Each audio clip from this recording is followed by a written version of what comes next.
Усім прывітанне яшчэ раз, з вами по-ранейшаму Зміцер Лукашук. Працягваем абмяркоўваць падзею Беларусі і за яе межамі, і працягнем мы гэта абмеркаванне з нашым экспертам, доктарам гістарычных кандыдатам гістарычных навук, хаця можа ўжо і як доктар выглядае, просто вот гледзячы на яго, наш палітычны аглядальнік Евген Красулін. Добрый дзень, спадар Евген. День добрый, вы докладно на меня глядели, а не на моего товарища на стенце. Вот ён мяне троху збіў з панталыку, тому что вот мы привыкли до гэтай вашей цаглянай стенки, нават больш до той цаглінкі чорнай, якая у вас заўсёды над головой ёсць, а тут раз і дадатковы элемент з'явіўся. Нават не ведаў, ці вы, так сказать, полепшили вашу сцяну, ці сапсавалі яе, але у любым выпадку з намёкам, я так разумею, але з якім? Ну, гэта не столькі намёк, колькі ўсё ж таки дэманстрацыя, што ўсё ідзе, ўсё развіваецца, а беларусам трэба ўсё ж таки выходзіць за рамкі і нашай краіны, і нашага рэгіёнчыку, бо мы жывем у вельмі багатым разнастайным свеце, і, на жаль, доўгі час мы былі адрэзаны ад гэтага багацця. Вось тое, што бачна за маёй спіной, гэта кавалачак маёй афрыканскай калекцыі, якую ўжо тут паспеў сабраць, знаходзячыся ў вымушанай эміграцыі. Так што, каб не ставіць жыццё на паўзу, вось спрабую пашырыць свае веды пра Афрыку і пашырыць веды беларусаў таксама пра Афрыку, бо вельмі цікавы кантынент. Я неаднойчы казаў, што гіганцкія перспектывы супрацы з ім. Адзінае што, канешне, цяперашні рэжым, ён псуе сітуацыю крыху, гэта асобная тэма. Вось, і сёння, хто знаходзіцца цяпер у Вільні, мае вольны час на сённяшні вечар, 18:30 у краме «Кропка» беларускай, гэта на Савішаў 6, будзе невялічкая размова пра Афрыку, пра ейную культурную спадчыну, пра сімвалізм аб'ектаў афрыканскіх, і у тым ліку крышачку вось пра гэтую масачку будзе. Ведаеце, тут вот пишуць, гэта знак года коня, і сапраўды, вот калі так вот не допусціць, что это афрыканская маска, а вот нешта мясцовае, там літоўская, там ці беларуская, ці літвінская, то как бы здалёк выглядае сапраўды як пыса коня. Толькі запушчанымі рожкамі, да ізноўку адкуль у коня рожкі. Так можна. Вось такі конь баявы. І вось глядзіце, таксама як цікава мы пачынаем напаўняць сваім сімвалізмам прадметы іншых цывілізацыяў, што насамрэч нармалёва. Бо і гэтыя цывілізацыі таксама напаўняюць свае прадметы самымі рознымі сэнсамі. І тут, маючы абшчэнне з людзьмі з таго кантыненту, магу казаць, што у кожнага свой варыянт сімвалізму. Давайте мы да іншых тэмаў, і найперш да тэмы, якую мы сабе і абазначылі вот як асноўную для нашых развагаў, але першым да яе перайдзем, я яшчэ раз заклікаю усіх, у каго сёння будзе вольная магчымасць, вольны час, то у Вільні сёння будзе дзве падзеі. Так, адна будзе акцыя, мітынг, прысвечаны чарговай гадавіне ўварвання России на тэрыторыю Украіны, а пасля яго, зайшоўшы на гэтую акцыю, можна пайсці на лекцыю спадара Евгена, прысвечаную вось Афрыцы і усім, што звязана з гэтай цікавай краінай. Яшчэ раз адрас назовіце. Гэта Савічаў 6, гэта крама «Кропка» цудоўнага чалавека Змітра Фурманова. Так што заходзьце, там ёсць невялічкае памяшканне, будуць аб'екты мастацтва Афрыкі, іх можна паглядзець, іх можна нават крышачку вось дакрануцца да іх. Вось, і атрымаць цікавую, спадзяюся, інфармацыю. Бачыце, як усё звязана у нашым жыцці. Кропка, дзе будзе сёння чытаць лекцыю сваю Евген Красулін, гэта тое месца, дзе як некалі выступаў з прэзентацыяй трэцяга тома кнігі «Беларуская нацыянальная ідэя», і падчас гэтага выступу спадар Евген таксама быў удзельнікам гэтай дыскусіі і выступаў у якасці спікера. У той же час Зміцер Фурманаў, уладальнік гэтай крамы, сузаснавальнік яе, вось буквально некалькі тыдняў таму быў героем праграмы Ідэя X, і записывалі мы гэтую праграму менавіта ў памяшканні Кропкі у Вільні.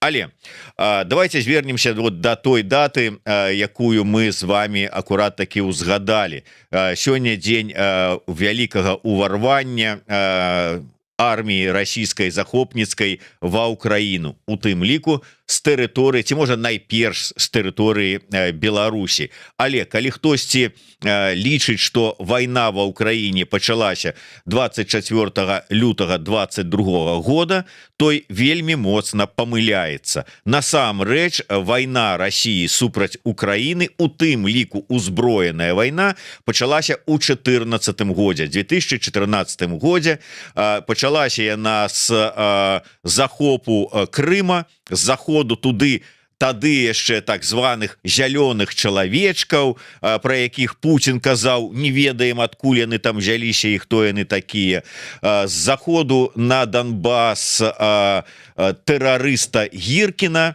расійскага ФСБшніка і яго расійскіх галаварэзаў. Вось з гэтага ўсё і пачалося. І пачалося гэта з супраціву украінскага народу гэтай расійскай акупацыі. І выявіўся гэты супраціў у стварэнні добраахвотніцкіх батальёнаў, якія па першым часе узялі на сябе асноўную ролю і місію стрымліваць расійскіх агрэсараў.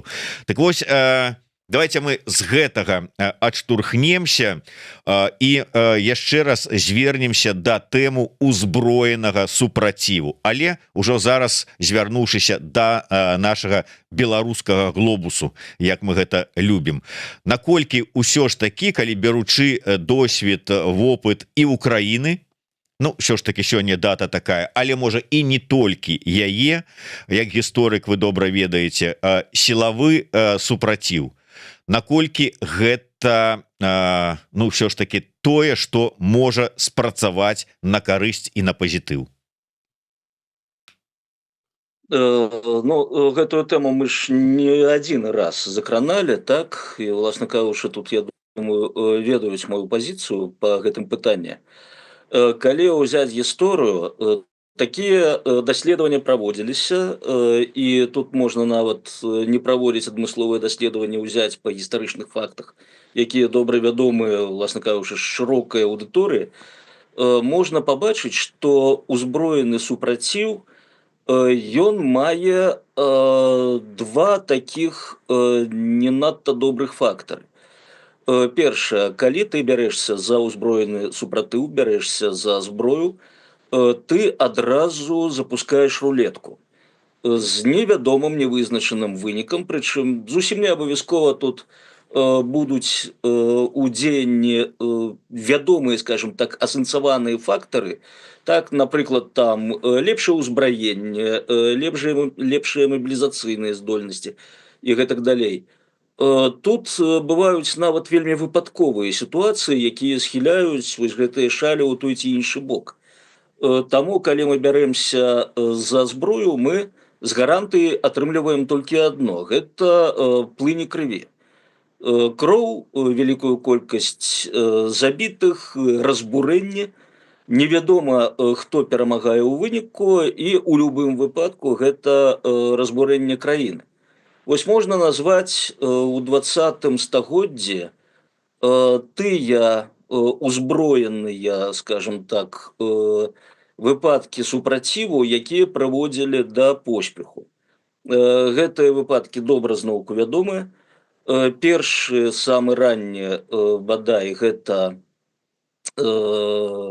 Сіньхайская рэвалюцыя.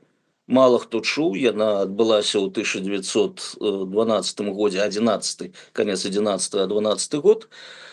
Яна была паспяховай. Гэта было паўстанне войскаў кітайскіх супраць імперыі Цін. Гэта прывяло да перамогі, да захавання імперыі, дакладней захавання інстытуту імператара, але пры ўтварэнні інстытуту прэзідэнта Кітайскай рэспублікі. Праўда, там усё скончылася, дакладней працягнулася не надта добра. Праз некаторы час прэзідэнт сам узышоў на трон у якасці імператара. Хто яго ведае, што было, калі б ён не памёр праз некалькі месяцаў пасля гэтага свайго ўзыходжання на трон. А далей узяліся іншыя людзі за зброю, гэта кітайская камуністычная партыя, і яны вось з канца 20-х гадоў вялі барацьбу, ўсё іхняя вінтоўка нараджала ўладу, пакуль у 49-м годзе не нарадзіла кітайскую народную рэспубліку. Наколькі гэта было добра і эфектыўна для кітайскага народу, а дакладней кітайскіх народаў, ну, казаць цяжка. Куды больш эфектыўна было тое, што было прынята ў канцы 70-х гадоў у якасці рэформаў адкрытасці і галоснасці. Гэта тое, што вось прывяло Кітай у выніку да таго стану, якім ён цяпер ёсць, то бок гэта краіна лідар эканамічнага развіцця ў свеце, адной з самых моцных эканомікаў. Так што тут не вінтоўка зноўку гэтага дасягнула, вінтоўка наадварот прывяла да таго, што на пачатку 70-х у Кітаі быў страшэнны голад. Ну і там называюць, канешне, вялікія лічбы загінулых ад гэтага голаду. Потым наступная сітуацыя – гэта мексіканская рэвалюцыя. Там таксама ўзялі ў рукі зброю. Прычым зноўку сітуацыя была даволі падобная на нашу. 1910 год, прэзідэнцкія выбары, стары, ужо састарэлы такі дыктатар Парфірыо Дыас кідае за краты свайго галоўнага апанента, потым робіць памылку, выпускае яго пасля выбараў ужо, на якіх ён перамог. І гэты апанент заклікае літаральна з ганку Вашынгтонскага абкому з тэрыторыі Злучаных Штатаў Амерыкі да ўзброенага супраціву.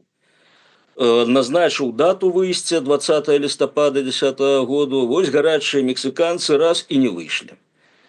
І было б, як, скажем, вось калі б быў інтэрнэт, там усё б заглохла, я думаю, то ўсё закідалі анучамі гэтую ідэю, но інтэрнэту не было. Затое была база на поўначы краіны. Вось там, дзе цяпер ідуць вось гэтыя сутыкненні пасля забойства Эльменчу, кіраўніка самага моцнага картэлю у Мексіцы, наркакартэлю. І гэтыя банды, уласна кажучы, утварылі падмурак для барацьбы ўзброенай. Дыктатуру скінулі. Цудоўна. Потым перадраліся тыя, хто ўдзельнічаў у гэтым узброеным процістаянні дыктатуры. У выніку грамадзянская вайна ішла до 17-го году афіцыйна, но потым яшчэ больш за 10 год краіна сутрасалася ад гэтых унутраных канфліктаў, у тым ліку такіх крывавых, як вайна Крыстэрас, а потым проста была усталяваная новая дыктатура адной партыі, гэтая дыктатура праіснавала да пачатку 21-го стагоддзя. Мексіканцы не былі шчаслівы такім вынікам. Далей Куба, ну, памятаем усе, так, калённыя Фідэля Кастра, прычым пачыналася там з маленькага дэсанту, 82 чалавекі высадзіліся з гэтай яхты Гранма на ўзбярэжжы Кубы, і потым там калённыя чалавек па 500 максімум ішлі на сталіцу, што і прымусіла тагачаснага дыктатара Батысту улецець з краіны. Усталяваўся рэжым, не сустракаў пакуль кубінцаў, но я не так шмат з імі абшаўся, у асноўным з мігрантамі, якія былі б шчаслівы ад усталявання гэтага рэжыму вось праз узброены супраціў. Не думаю, трэба тут нам бальшавікоў разглядаць расійскіх ці не, і вынікаў іх прыходу да ўлады праз зброю. І калі ўзяць усе астатнія статыстычна узброеныя перавароты, партызанкі, тыя, хто прыводзіў да перамогі ў выніку, я не беру тыя, якія прайграваў, бо вялікая колькасць гэтых паўстанняў, міцяжоў, партызанак, яна так і завяршылася нічым. Яны прыводзілі да ўсталявання новай дыктатуры. Што чырвоныя кхмеры ў Камбоджы, потым Кампучыя, можа хто не памятае, но там траціна насельніцтва загінула ў выніку гэтага рэжыму, усталяванага праз зброю. Нікарагуа, фронт нацыянальнага вызвалення імя Сандзіна, прыходзіць да ўлады, тут жа краіна пагружаецца ў грамадзянскую вайну. Потым дэмакратычным шляхам гэты рэжым прыбіраецца. но вяртаецца зноўку ўжо таксама дэмакратычным шляхам у 2000-х годах, і цяпер Нікарагуа гэта адна з дыктатураў Лацінскай Амерыкі, нешматлікіх, якая засталася. Таксама дыктатура вось гэтых самых былых паўстанцаў сандыністах. І калі паглядзець узброеныя паўстанні міцяжы зноўку перавароты, у асноўным яны прыводзяць да аднаўлення ці, скажем так, узнікнення новага дыктатарскага рэжыму. Што адрознівае іх ад мірных пераменаў? Вось у нас таксама, не ведаю, з нейкім шаленствам некаторыя ўспрымаюць словы мірныя пратэсты, мірныя перамены. Калі, канешне, гэтыя мірныя перамены не значаць у падтэксце захавання рэжыму дыктатарскага. І там праз 30, 50, 100, 150 год будуць перамены. Ёсць вельмі шмат прыкладаў, калі мірныя пратэсты прыводзілі да пераменаў. Вось паспрабуем яшчэ раз так патлумачыць, які механізм, які прынцып дзеяння мірных пратэстаў, якія прыводзяць да пераменаў. На прыкладзе, давайте Філіппіны. Так, там таксама жанчына пайшла замест свайго мужа у лідары апазіцыі. Гэты паход скончыўся тым, што выйшлі ў сярэдзіне 80-х мільёны філіппінцаў на вуліцы. І тут вось узнікла пытанне у рэжыма філіппінскага, Маркаса, быў такі дыктатар тады, што рабіць? Што робіць звычайны дыктатар у такой сітуацыі? Ён, канешне, пасылае войскі на задушэнне гэтых пратэстаў. Але тут людзі на вуліцах падаюць вельмі моцны сігнал элітам. Штосьці не так, мы не можам і не жадаем так болей жыць. І вось калі вы будете спрабаваць прымусіць нас жыць і далей так, вы будете сутыкацца з праблемамі. Вось праблемы, напрыклад, дэманстрацыі масавыя. Ад гэтага не адмахнешся. Бо ў любым выпадку гэта і эканамічныя праблемы ў выніку эканамічнай страты, транспарт не ходзіць, прадпрыемствы не працуюць, а гэтак далей. І гэта ж можа прывесці да страйкаў нацыянальных.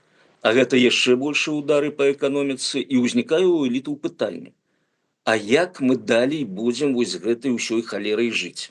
І гэта прыводзіць да таго, што хаця б некаторыя чальцы элітаў пачынаюць думаць. З аднаго боку так, нам загадваюць гэтых людзей закатаць у асфальт. Цудоўна, мы закатаем. У нас ёсць аўтаматы, кулямёты, гарматы, верталёты ўрэшце. Сродкаў хапае. Але як мы далей будзем жыць? Калі мы будзем сутыкацца вось з гэтымі пратэстамі.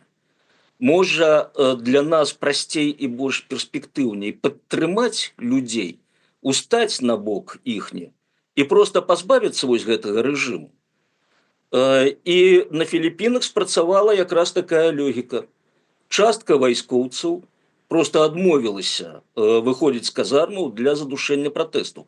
Супраць іх накіравалі іншыя войскі, і тут сутыкнуліся вось гэтыя дзве пазіцыі, два інтарэсы. Так, думалі тыя, каго накіравалі на задушэнне гэтых вайскоўцаў ужо, сваіх калегаў. Зараз мы будзем страляць, будуць ахвяры, у тым ліку з нашага боку, а ў перспектыве што? Працяг вось гэтых пратэстаў, працяг процістаяння з народам. А дзе тут наш інтарэс? І у выніку перамоваў усе войскі дамовіліся, што яны не будуць абараняць гэты рэжым. Далей у рэжыма застаецца адно, як у Беларусі. Гэта вонкавыя рэсурсы. У Маркаса быў рэсурс, гэта Злучаныя Штаты Амерыкі. Яны тады любілі, скажем так, пападтрымліваць сваіх сукіных сыноў. Но ў дадзеным выпадку і Злучаныя Штаты так пачухалі ў патыліцы, казалі, а дзе наш інтарэс у падтрымцы вось гэтага таварыша?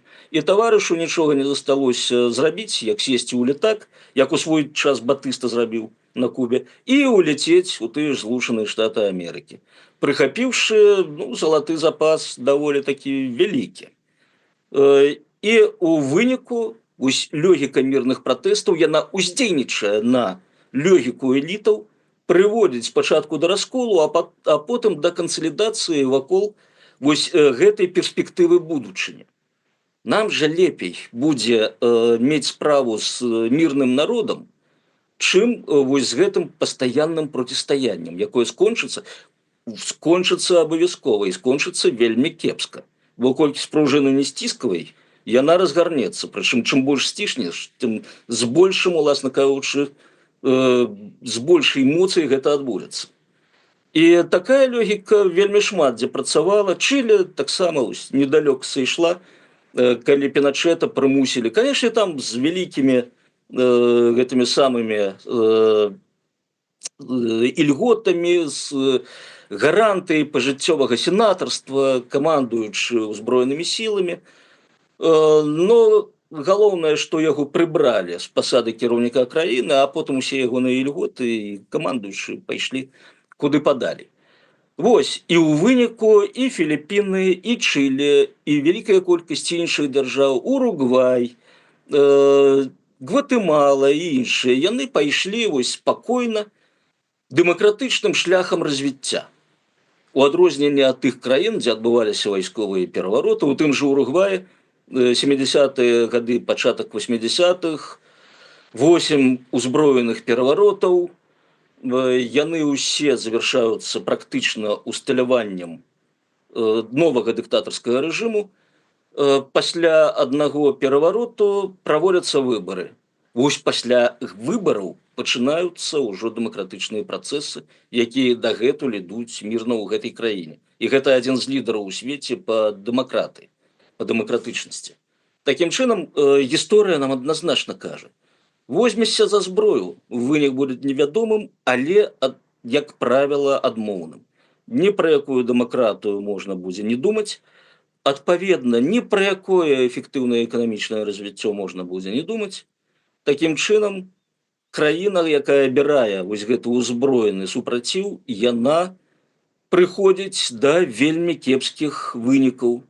Таму ўсё ж такі прасцей і лепей і эфектыўней абіраць мірныя шляхі супраціву.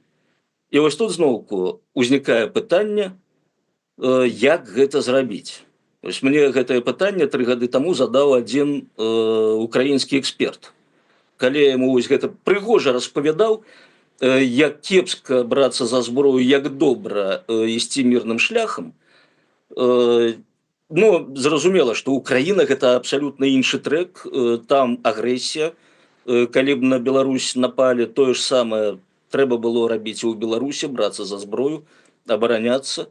Но калі ўзнікае вось такая сітуацыя, як рэальна ўзнікла ў Беларусі, тут зброя можа быць толькі папсуе сітуацыю.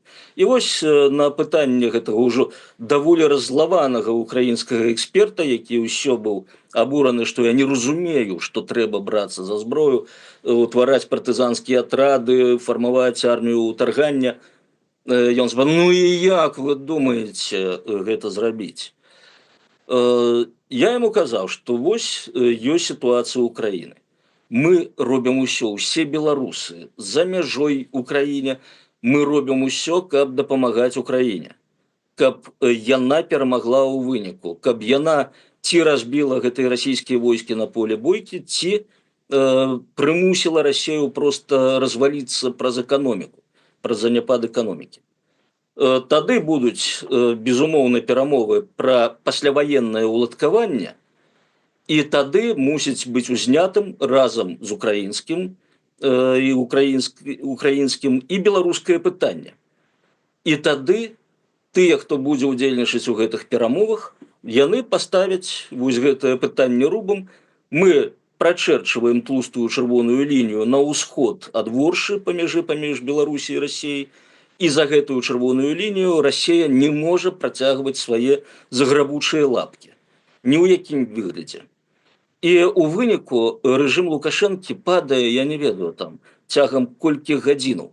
Бо адзін рэсурс, які ўтрымлівае, у тым ліку эліту беларускую цяперашнюю, ад расколу і ад здрады гэтаму рэжыму, гэта расійскі рэсурс. Як у 2020 годзе Расія паказала, будзеце мець справу з намі, калі падтрымаеце народ, так тут будзе няма каму паказваць. І выснова будзе тая, што і на Філіпінах, і ў Чылі, што трэба ўсё ж таки падумаць пра сваю будучыню і падтрымаць народ. Тады ніякіх уварванняў не трэба, просто той беларускі палітычны цэнтр, які існуе цяпер у міграцыі, ён прыязджае, выконвае сваё абяцанне наконт правядзення выбараў, і там ужо пачынаецца нармалёвая палітычная канкурэнцыя паміж кандыдатамі, камандамі, праграмамі, слова застаецца за беларускім грамадствам. Які шлях яна бярэ з прапанаваных, такім і пойдзе. І што мне на это казаў украінскі эксперт 3 гады таму? Ён казаў: ну калі так, тады так. Атрымліваецца, вось акурат такі, я так разумею, у тэму у один тон з гэтым украінскім экспертам піша наша глядачка Ірма. Такім чынам рэвалюцыя не вырашыць нашу праблему. А што рабіць? Улада згубіла межы ў жорсткасці, выдаўцы кніг іх напужалі.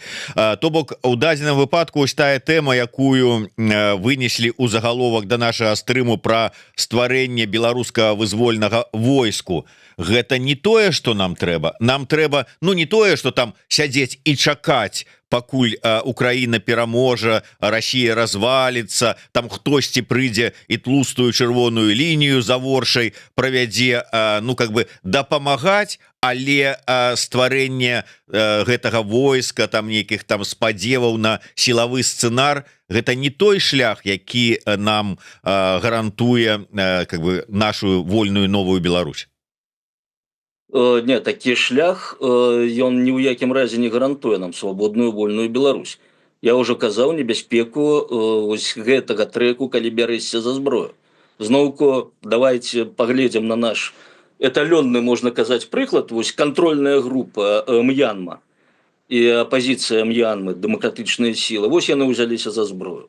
Вынікі ёсць? Ёсць, так, зноўку горы трупаў. Больш нічога станоўчага. Амністыі абвешчалі там. Гэтыя амністыі, яны як і ў нас амністыі абвешчаюць. І што з іх? Так што гэта не варыянт. Тым больш, што на ўтварэнне беларускага вызвольнага войска трэба атрымаць для пачатку дазвол тых краін, на тэрыторыі якіх гэтае войска будзе фармавацца. Гэта, адразу кажу, праца настолькі складаная, што на гэта патрабуецца больш часу, чым на дэмакратычныя перамены ў Беларусь. Іншая справа, калі раптам падзеі пойдуць па горшым сцэнары, скажем так, сярэдняй горшасці. Гэта калі Расія ўсё ж такі з тэрыторыі Беларусі разам там з якімі-небудзь беларускімі сіламі ці хаця б абвешчаючы, што там удзельнічаюць беларускія сілы, так як было у лютым 22-го году, калі ўсе крычалі, што беларускае войска ўварвалася ва ўкраіну, потым разабраўшыся, высветлілася, што гэта не так. Но тут зноўку галоўнае сказаць, так, галоўнае запусціць думку ў народ. Вось, калі гэта адбудзецца, вось тады можна па прыкладзе і аналогіі са свабоднай Францыяй. У мінулы раз, памятаеце, мы тэму Дэ Голля закраналі і таксама казалі, што гэта было далёка не проста. Французы не падтрымалі адразу заклік Дэ Голля, і магу сказаць, што бельгійскіх байцоў вось на першым этапе вайны на баку антыгітлераўскай кааліцыі было значна болей. Бельгія, краіна меншая за Францыю, была акупавана таксама нацыстамі ў 40-м годзе. І вось бельгійцаў было болей. Там лётчыкаў было просто на парадкі, болей, чым французаў у каралеўскіх узброеных сілах. І зноўку Дэ Голлю прыйшлося прайсці праз вельмі складаны шлях, пераконваючы заходніх палітыкаў, перш за ўсё Рузвельта, у тым, што гэта неабходна, і зноўку, што лідарства Дэ Голля неабходна у справе вызвалення Францыі, увогуле у агульнай справе. І тут зноўку вось беларусам тады давядзецца ісці па гэтым шляху. Вось прайсці ўсе гэтыя колы палітыкі заходняй, каб пераканаць, што ўзброеныя беларускія сілы патрэбныя. Но зноўку не выключаю, што справа пойдзе хутчэй, калі будзе здзейснена атака з беларускай тэрыторыі на еўрапейскія краіны. А так, калі глядзець, ну і зноўку тут будзе палітычна вельмі істотна, калі вось будзе ўжо акупацыя з боку, там, не ведаю, войскаў НАТО тэрыторыі Беларусі у выніку адказу на агрэсію з боку Расіі. І тады, конечно, вельмі істотна, каб беларускія менавіта войскі ўваходзілі там у беларускія гарады і ў першую чаргу ў Менск, як гэта было падчас Другой сусветнай, калі ўсё ж такі французскія злучэнні ўвайшлі ў Парыж у якасці вызвольнікаў. І тут вось зноўку вяртаемся да тэмы вынікаў гэтага процістаяння. Я калі казаў пра гэты сцэнарый, я назваў яго сярэдне кепскім. Так? Самы кепскі сцэнар – гэта калі вайну супраць Еўропы падтрымае Кітай. Вось тады увогуле здольнасць прадказаць і дакладнасць прагнозу імкліва імкнецца да нулю. Вось, што будзе ў выніку, хто пераможа. Можа, там увогуле цемра накрые ўвесь земны шар. Вось, таму мы ўсё ж таки бярэм тыя сцэнарыі, якія ну неяк паддаюцца прагнозу. І вось у тым сцэнарыі, які цяпер, ну, скажем так, досыць імаверны, гэта ўсё ж таки тое, што Расія не вытрымае вайны ва ўкраіне, што ўсё ж таки будуць перамовы і ўсё ж таки ось будзе гэтая самая чырвоная лінія праведзена. Зноўку заўважце, праз 3 гады пасля нашага дыалогу з украінскім экспертам гэтую тэму ўздымаюць ужо еўрапейскія палітыкі, што Расія не мусіць лезці ў Беларусь. Вось нарэшце даходзіць такая простая ідэя, што Беларусь гэта рэсурс еўрапейцаў і зусім не трэба яго аддаваць у лапы Расіі, бо яна гэты рэсурс выкарыстае супраць Еўропы. І вось калі гэта адбудзецца, зноўку мы ўсё кажам пра тое, што вось давайце партызанку арганізуем, давайце вось войскі збярэм вызваляць Беларусь. Тут жа можа іншая сітуацыя скласціся. Мы бачым, якая апазіцыя існуе, як любяць некаторыя казаць, рэжыму Ціхановскай. І вось давайце уявім, што гэтая апазіцыя раптам вырашыць, што вось возьмем у рукі вінтоўкі, як нарадзім з іх уладу. І такія спробы, адразу кажу, можна лёгка спрагназаваць. Вось пасля падзення рэжыму Лукашэнкі знойдуцца гарачыя головы, якія дагэтуль кажуць пра неабходнасць узброенага супраціву, і яны возьмуцца за гэтую зброю. І гэта, канечне, фактор, вялікі фактор пагрозы для будучага Беларусі. Бо шмат у якіх краінах у свеце ў 20 стагоддзі пасля, вось, скажем, у выніку арабскай весны, там Йемен, які у нас заўжды на слуху, як такое гнездо тэрарыстаў, хусітаў, ён жа пачынаў падчас рэвалюцыі, вось гэтай весны арабскай, вельмі добра. Там была ясмінавая рэвалюцыя, усе выйшлі на вуліцы з кветкамі ясміну, каб прадэманстраваць свае мірныя намеры, но пры гэтым прымусіць сысці прэзідэнта. Прэзідэнт сышоў, но тут з'явіліся хусіты і казалі: так, слухайце, вы неяк не так пратэстуеце. Што гэта за кветачкі, што гэта за пацалункі абдымашкі? Ну, тэкст мы ведаем, так уяўляем сабе. І хусіты тут жа са зброяй кінуліся, і ў выніку тое, што мы маем у Йемене, вось прымяніце да Беларусі, і будзе вам карціна прыкладна, што можа адбыцца, калі вось гэтыя людзі, якія там незадаволены, не па тым, не па іхнім трэку пайшло. Вось яны бяруцца за зброю. І каб гэтага не адбылося, я думаю, моя вось пазіцыя такая, што Беларусі цяпер варта думаць пра фармаванне не ўзброеных, там, не арміі, а паліцэйскіх сілаў, якія будуць вырашаць вось гэтыя праблемы. Хтосьці там схапіўся за зброю, тут жа яго супакойваюць.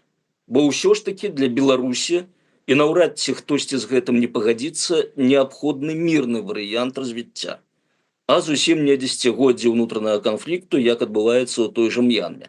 І яшчэ невядома, колькі будзе адбывацца. Так што вось ваенныя сілы наўрад ці, паліцэйскія сілы было б вельмі добра, каб не было вакууму ўлады пасля падзення рэжыму і каб не было вось гэтых спробаў штурхануць Беларусь у тое, што прывядзе нас у лепшым выпадку да новага кола дыктатарскіх рэжымаў, а ў горшым выпадку да працяглай грамадзянскай вайны. Не так шмат часу у нас застаецца. Все ж таки, вот вы сказали про думать трэба пра стварэнне паліцейскіх сіл, і зараз скажуць, конечно, что гэты вот Красулин скажа, каб гэтыя паліцейскія сілы ахоўвалі рэжым Ціхановскай і Ціхановскую ад тых апанентаў, якія выстаўляюць ёй прэтэнзіі і как бы ведаюць, што яна, як там кажуць, там это самае злачынства, якія здзейсніла, здрадзіла рэвалюцыі і ўсё астатняе. Увогуле трошачку пра тыя метады барацьбы супраць палітычных апанентаў, вот якія яны прымяняльныя і што ў нас адбываецца, вот як вам бачыцца, наколькі яны ўсё ж таки небяспечныя, ці ну просто спрэчкі і спрэчкі ідуць там дзесьці там у сацыяльных сетках, в інтэрнэце, ну часам можа быць і там у вочы нешта скажуць, але хутчэй дзе-нибудь там вот у інтэрнэце, у эфіры могуць выказацца Еўрарадыё там што-нибудь, да і ўсё. Ну так, значыць, безумоўна, з палітычнымі апанентамі змагаліся заўжды і ўсе, але метады змагання вызначаны вельмі даўно ў дэмакратычных рэжымах, інструментарыум гэтага змагання вядомы.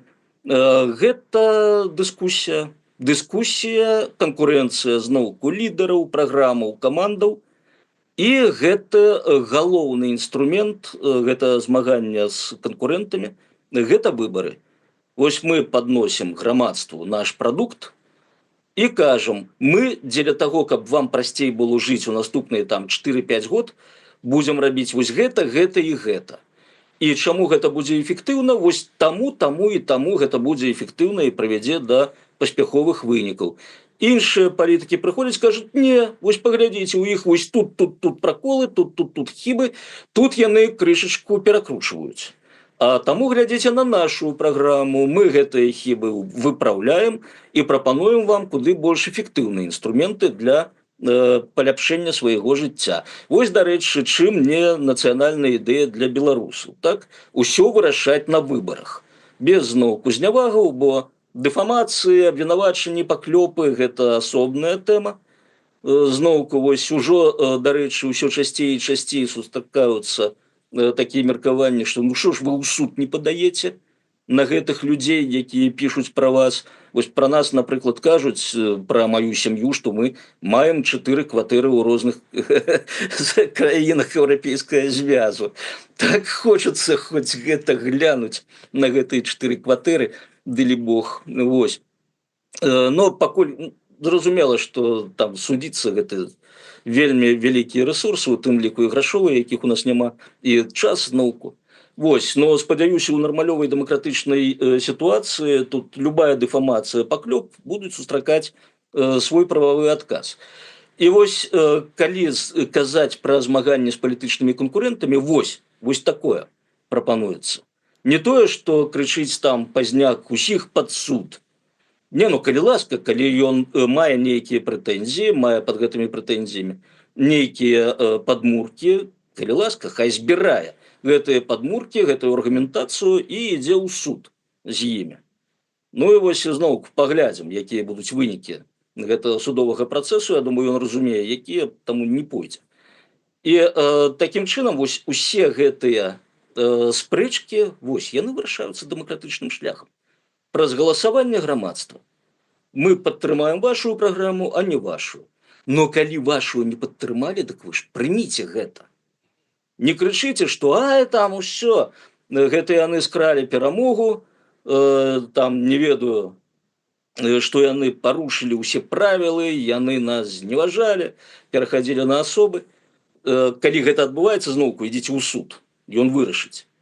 Вось тут, дарэчы, беда нашая і праблемы, што за вось гэтыя гады дыктатуры у нас выхаваўся вялікі недавер да інстытуту. Да інстытуту дзяржавы, у тым ліку да інстытуту суда, да інстытуту выбараў. І вось першая бадай праблема, якую трэба будзе вырашаць, гэта вось гэтая праблема невер'я. Дарэчы, яшчэ до 2020 года даводзілася ўздымаць гэтую тэму. Зразумела, што сілы зла яны карыстаюцца гэтым. Яны у першую чаргу робяць вось гэта, утвараюць гэтае невер'е. Тады я яшчэ зрабіў такое назіранне, што самая гнюсная прыдумка д'ябла гэта не пераканаць усіх, што яго няма, а пераканаць усіх, што акрамя яго нічога няма. І вось калі мы пачытаем цяперашнія некаторыя закіды ў бок беларускіх дэмакратычных сілаў, там адна з асноўных ідэяў, якая даносіцца, што да гэтыя ж такія ж, як і Лукашенко. Ось паглядзеце, там Ціхановская сінімі пальцамі учапілася за гэты самы трон і сядзіць там. Вось гэта зноўку тое, што давядзецца пераадольваць у першую чаргу. І тут, ведаеце, даволі цяжка прыдумаць эфектыўныя інструменты. Адзінае, што вось апеляваць да розуму і логікі беларусаў, у адрозненне ад дэмагогаў, якія апелююць да пачуццяў, што ўсё ж такі трэба давяраць, без даверу нічога не атрымаецца. Можна, калі ласка, там запрашаць хоць з кожнай краіны па 10 назіральнікаў на выбары, што, дарэчы, будзе. І будзе вельмі шмат на першых выбарах жадаючых назіраць ад беларусаў. Тут трэба таксама падумаць так, каб усё беларускае грамадства не набілася на участкі назіраць і няма будзе каму галасаваць. І зноўку потым трэба будзе вельмі кантраляваць палітыку. А тут ужо, канешне, задача для сродкаў масавай інфармацыі. Вось для журналістыкі трэба будзе ўтвараць вельмі сур'ёзныя умовы свабоды слова дзеля таго, каб яны сапраўды маглі прадэманстраваць, што кантроль існуе і што тое, што людзям дэманструюць вось у медыйнай прасторы, гэта ёсць праўдай. А не тое, што там нейкія маніпуляцыі, нейкія крадзяжы патаемныя з бюджэту і гэтак далей. Вось гэта, канечне, праблемка такая пасур'ёзней, я б казаў, чым нават праблема змены рэжыму. Вось самае цяжкае, што будзе, яно пачнецца пасля змены рэжыму якраз. Пакуль тут усё зразумела, вось ён праціўнік, вось мы мусім даць яму рады. А потым, калі дадзім рады, вось там ужо і будзе. Таму для пачатку паліцэйскія сілы, дзеля таго, каб не дапусціць самы горшы сцэнар, гэта грамадзянская вайна крывапраліцця. Ну а далей ўжо вось гэтыя непростыя меры дзеля таго, каб новыя палітыкі заваявалі сімпатыі грамадства. І грамадства ўсё ж такі прыняла тое, што дзяржава не вораг, не рабаўнік, а дзяржава гэта інструмент самога грамадства дзеля таго, каб эфектыўна будаваць сваё жыццё. Дзякуй вялікі.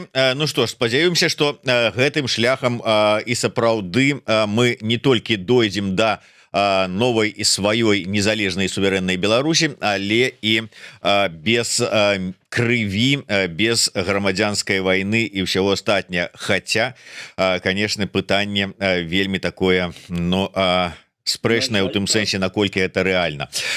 Дзякуй вялікі. Я думаю, што мы працягнем нашыя пошукі шляхоў найлепшых далейшага развіцця і шляху да незалежнай Беларусі, да нашай Беларусі са спадаром Евгеном Красулем у наступных праграмах. Каб не прапускаць, подписывайтеся на наш YouTube канал, ставьте свае падабайкі, націскайце на званочак і праз ПІТ, гэта для тых, хто зараз жыве і працуе ў Польшчы, можете выдаткаваць 0,5% сваіх падаткаў на падтрымку працы нашай рэдакцыі, калі, безумоўна, у вас ёсць для гэтага свае, ну, нейкія аргументы.